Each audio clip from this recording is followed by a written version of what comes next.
스타벅스에 변비약 사러 가는 사람들도 있겠네요.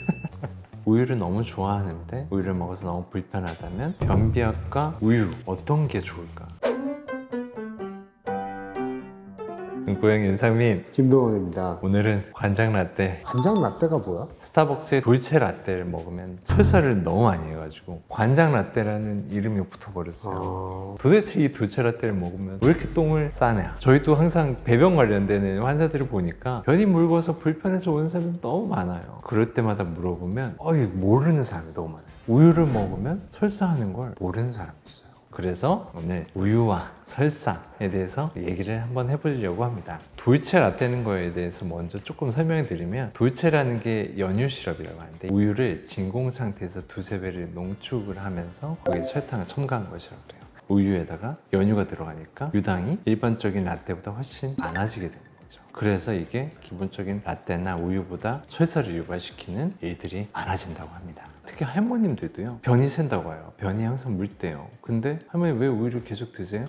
칼슘을 먹어야 돼서 안 돼. 계속 먹어야 돼. 그리고 특히 운동하시는 분들이 있는데 단백질 대부분 우유에 섞어 먹거든요. 그러니까 운동하시면서 근육 만드는 분들은 설사를 쭉쭉 하면서 하는 경우가 되게 많아요. 우리는 태어났을 때부터 우유를 먹으면서 자랐어요. 애들은 우유만 먹어도요, 무럭무럭 잘 자라잖아요. 근데 성인이 되면서 음식물을 섭취를 하기 시작하고요, 우유와 멀어지게 됩니다. 그러면서 이제 유당을 분해할 수 있는 효소가 점점 덜 나오게 되는 거죠. 그러면서 유당 불내성이 생기게 되고 설사를 하게 됩니다. 근데 그 효소가 어릴 때 우유를 많이 먹을 때는 몸에 많이 있는 거예요? 태어날 때는 유당을 분해하는 효소가 충분히 많았지만 나이가 들면서 나이 들면 줄어드는 거예요? 줄어들게 됩니다.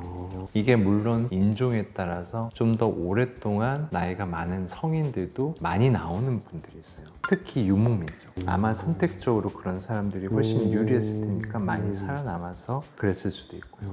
특히나 북미 쪽은 좀 더 유당 불내성의 확률이 적다고 합니다.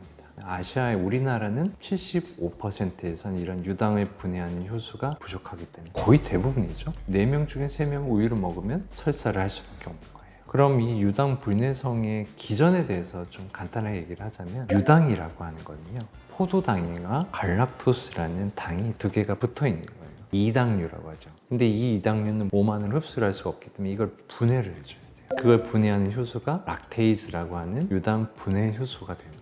그런데 분해하는 효소가 부족해지면서 분해가 안 되면 대장까지 넘어가는데요, 대장에서 흡수가 안 되고 장내에 많이 유당이 있으면 장내와 삼투압이 높아지면서 장 밖에 있는 물을 끌어들이게 되는 거예요. 그래서 변이 묽어지게 되는 거고요. 이런 이당류들은 장 안에 있는 균들이 발효를 하게 돼요. 그러면서 여러 가지 가스를 만들어내요. 방구가 많아지고 부글거리고 설사를 하게 되는 거죠. 심해지면 고역질환, 복통 같은 것도 생기게 할 수 있어요. 유당 분해 효소가 부족함으로써 이런 불편한 증상을 호소하는 걸 유당 불내증이라고 합니다. 그 분해 효소가 그러니까 나이가 들면서 줄어든다는 얘기잖아요. 맞아요. 그럼 그게 없으면 그 사람은 우유를 먹을 때마다 정말 속이 부글부글하고 변을 많이 보고 계속 그러겠네요. 그렇죠. 그러면 그게 심해지고 더 악화돼서 장에 염증이라든가 뭐 심한 질병까지도 갈 수 있는 건가요? 그런 연구가 많이 됐어요. 염증성 장질환이라든가 암이라든가. 근데 결과론적으로는 그런 것과 큰 상관관계가 밝혀지진 않았다는 거예요. 그렇기 때문에 우유를 먹어서 죽거나 큰 병이 생기는 건 아니죠. 요만큼만 먹는다고 다 설사를 쫙쫙 하는 거는 아닌 거죠. 한 150에서 200cc, 조그만 옛날에 먹던 우유들 있잖아요. 한 팩이 200cc인데 그 정도까지는 80%에선 큰 문제가 없었다.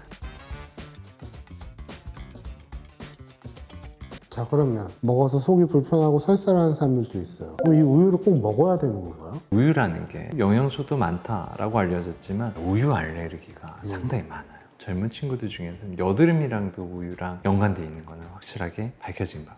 그리고 어떤 사람들은요, 우유 때문에 설사를 하니까 우유를 변비약으로 삼투성 하자랑 똑같은 효과네요. 맞습니다. 우유를 변비약으로 먹는다고 하는데 변비약과 우유 어떤 게 좋을까? 우유 같은 경우에는 변을 묽게 하는 효과는 분명히 있을 수 있지만 그러한 불편감이 동반될 수 있다는 걸 알고 있어야 될 것 약처럼 같아요. 약은 그런 불편함이나 부작용 같은 것들도 다 연구가 돼서 가장 최소화된 것들을 현실에서 약으로 사용을 하는 거라서 우유로 뭐 계량을 할 수는 있겠지만 그걸로 인해서 벌어질 일들을 다 예측할 수는 없다는 거네요. 그렇죠. 그럼 돌체 돌체라떼도 그 안에 우유를 농축한 연유가 들어있다고 했으니까 그렇죠. 스타벅스에 변비약 사러 가는 사람들도 있겠네요.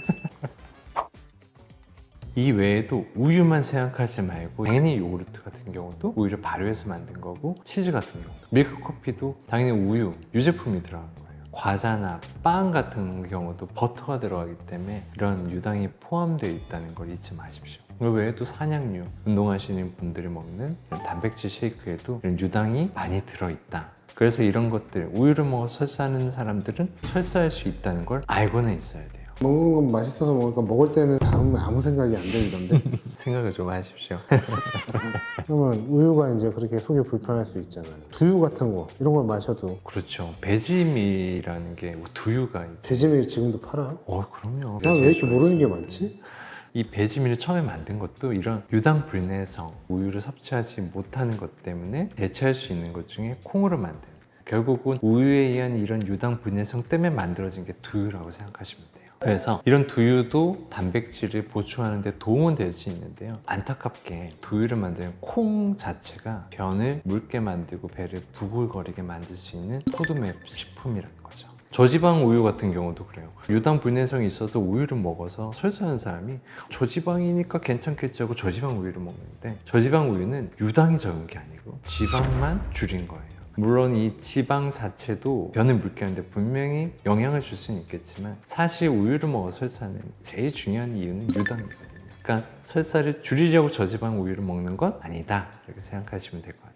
그리고 또 락토프리 우유라고 요새 많이 나오잖아요. 그래서 이게 유당을 제거한 우유예요. 유당 분해 효소를 직접 이용해서 유당을 분해를 시켜서 만들어진 거죠. 유당이 분해가 되면 포도당과 갈락토스로 분해가 되기 때문에 일반 우유보다는 조금 더 달콤하게 느껴질 수도 있다고 하고요. 근데 유당이 100% 없어지는 거는 아니라고 생각을 하시면 될 것 같아요. 우유를 너무 좋아하는데 우유를 먹어서 너무 불편하다면 락토프리 우유로 드시는 걸 추천을 드리겠습니다. 그리고 또 이런 경우도 있어요. 락타제라고 해가지고 아까 얘기했던 유당을 분해하는 효소를 약으로 먹는 거죠. 우유랑 같이 먹으면 되겠네요. 맞아요. 내가 없으니까 같이 먹어서 안에서 맞아요. 분해를 이렇게까지 해야 돼? 라는 생각도 들었는데, 해외에서는 워낙에 유제품을 많이 먹어서 그런지 많이 판매된다고 그래요. 그래서 우리나라에서도 해외 직구 등으로 쉽게 구매할 수 있다고 하고. 그냥 우리나라 사람들 소화제 먹는 것처럼 생각하면 되는 거 아니야? 그렇죠. 소화제는 다 효소니까. 맞아요. 특히 운동하시는 분들은 단백질 쉐이크 그런 게 다 대부분 유청, 우유에서 비롯된 단백질인 경우가 많아서 단백질 쉐이크를 계속 먹어야 된다고 생각하면 이 락테아제를 같이 먹는 경우가 있다고 합니다. 그렇다면 유제품을 대체할 수 있는 단백질이나 칼슘, 그런 것들을 어디서 섭취할 수 있을까를 간단하게 안내를 해드릴게요. 단백질 같은 경우는 계란이나 육류, 생선이나 두부, 칼슘 같은 경우는 녹황색 야채, 브로콜리, 뼈채 먹을 수 있는 생선이나 멸치. 오렌지, 이런 쪽으로 대체를 하는 게 좋지 않을까 합니다. 오늘 영상이 도움이 되셨다면 구독과 좋아요 부탁드립니다. 감사합니다. 감사합니다.